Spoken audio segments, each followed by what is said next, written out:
Guys, I'm going to explain to you the difference between a narcissistic injury and a legitimate injury. You'll be able to understand what's healthy and what's unhealthy, what's narcissistic and what's just a regular old root mean square human.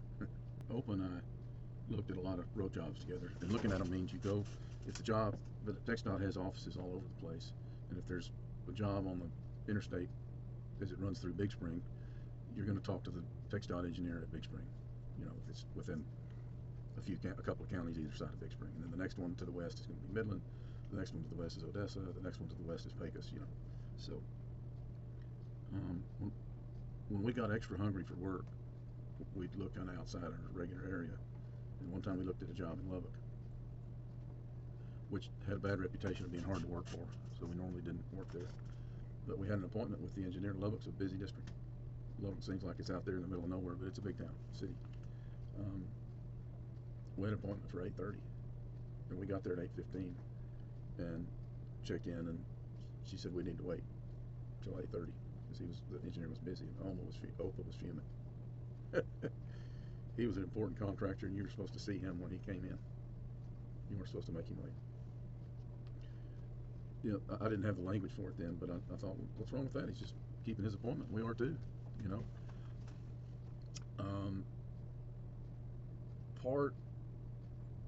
Part of all of us, I think, is naturally irritated when we have an appointment and have to wait, because we kept our end. Why aren't they keeping theirs? And you know, when I remember meeting Luke at the court dorms one time, and he was late, but he was a busy guy. I mean, he came up there huffing and puffing, sorry I'm late, and that made it fine. He had some remorse about it, you know. So I had no narcissistic injury. I even said, Luke, I'd wait all afternoon for a good guy like you, because I know you're going to bust your ass to do your end, you know. So neither one of us were narcissistic, okay? He didn't come with an entitled attitude. If you can wait, you sorry piece of crap, you know. All right. So Opa had an expectation of others that was unreasonable. I have had to find that in myself too, and I've had to discern what's the difference. You know, where am I being? And I still struggle with that. I think who did I tell? I might have told Marshall and Brooke. I went into a Stripes convenience store, you know, try to say no carbs or low carbs, so I just ordered a cup of that fajita meat. No tortilla, no nothing, just a cup of fajita meat. The guy scooped it up and put it in one of those deals, and he kind of had to wait on somebody else, and then he handed me, and I paid for it, and I got outside, and I looked in there, and it was chicken, and I'd ordered beef, and I'd seen him scoop beef. I thought, well, I need to take this back. I thought, no, you know, this is me struggling with it. No, it's just going to piss him off. But I saw him scoop the, you know, I had to struggle with it because there's a wound there. When there's an old wound or damage from stuff, you kind of have to struggle with it to figure stuff out. It's kind of like good grammar. If you grew up around good grammar, it just comes out naturally. If you grew up around bad grammar, you kind of have to think about the good grammar. If you grew up around we be tripping, you got to have to think about what proper grammar is before you, okay? And I took it back, and it was fine. He saw me coming in, and he started smiling. He raised a finger like, I know, I'll get it right, which is good.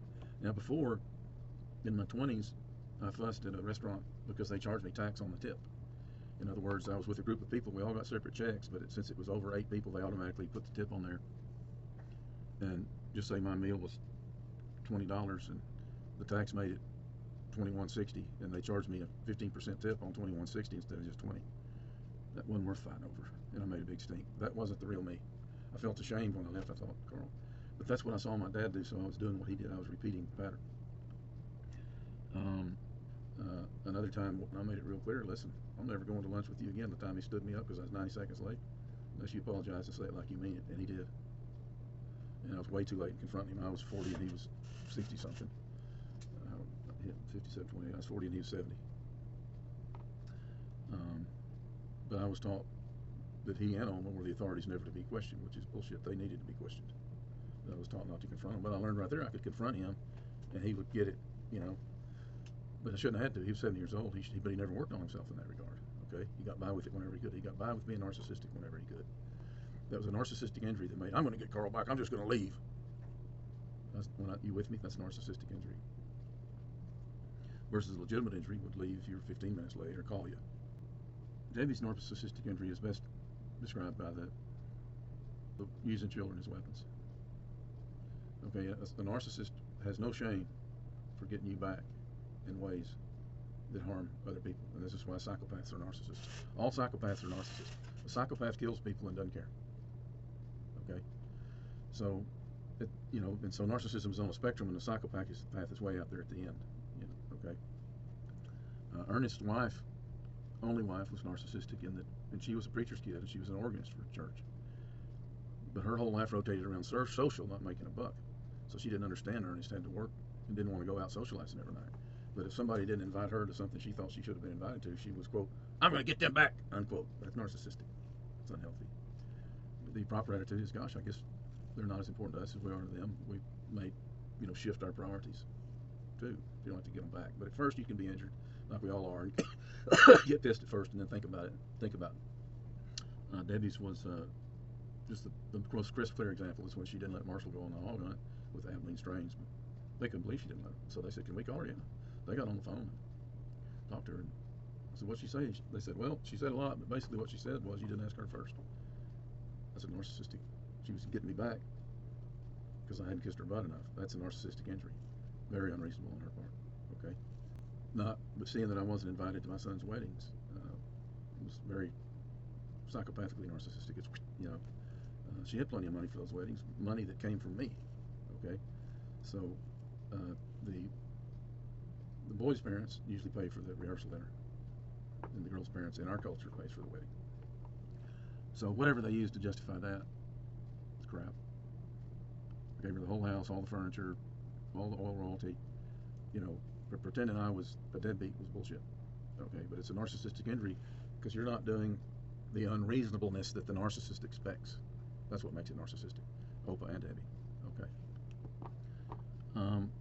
Almost narcissism is primarily about control. All narcissists are controlling. Okay. Oma will do without and will not expect overly indulgent treatment, but she does insist on being in total control. So Oma would not let me do things that I wanted to do for her as sort of spite, I think. For example, for years I've had invited her to lunch once a week. I haven't invited her once a week. I've made it clear to her that there's an open invitation to let me know when I take her to lunch, but I won't go in her home. And this even happens at the nursing home place. She talks to me differently when nobody's there. She hadn't yelled at me, but it's different. She's manipulative when nobody's there.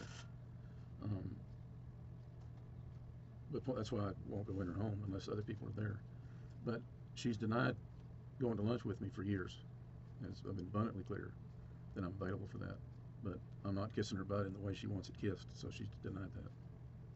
I've made it abundantly clear that I'm available for all emergencies 24/7. I wasn't called when she broke her hip. Martha was, David was. And I'm not fussing about that. I'm saying that Oma tries to get you back by not letting you love her in the way you're willing to love her, because you're not doing it the way she expects you to. That's about control. Okay? And that's fine. It suits me fine that I wasn't called. But my point is, you're abandoned. The narcissist will abandon you when you're not feeding them the narcissistic supply the way they think it ought to be fed to them. That's an unwillingness to be a grown-up. That's childish behavior.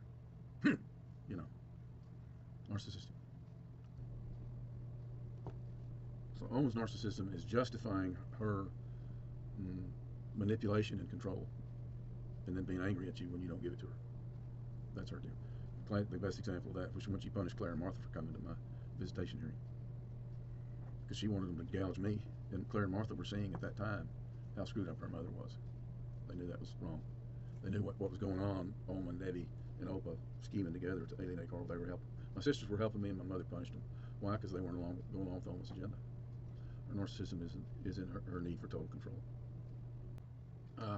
My childhood friend Clayton Jones, he had 3 daughters. When his oldest daughter was at Angelo State, she would from time to time drive home to Harper, which is near Fredericksburg. They live on a small ranch in Fredericksburg.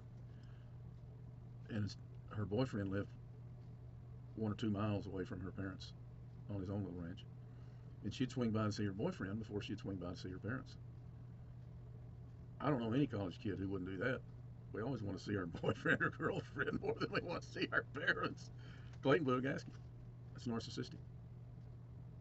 A narcissist has an unreasonable expectation in themselves of how you're supposed to be kissing their ass. Clayton's dad is like that. Um, and Clayton works on not being like that. Okay, Clayton's dad was very emotionally immature, as was mine and my mother. In fact, that's a good book I read, titled Emotionally Immature Parents. It didn't make anything hurt any less, but it gave me some peace of saying, you know, there's a lot of these out there.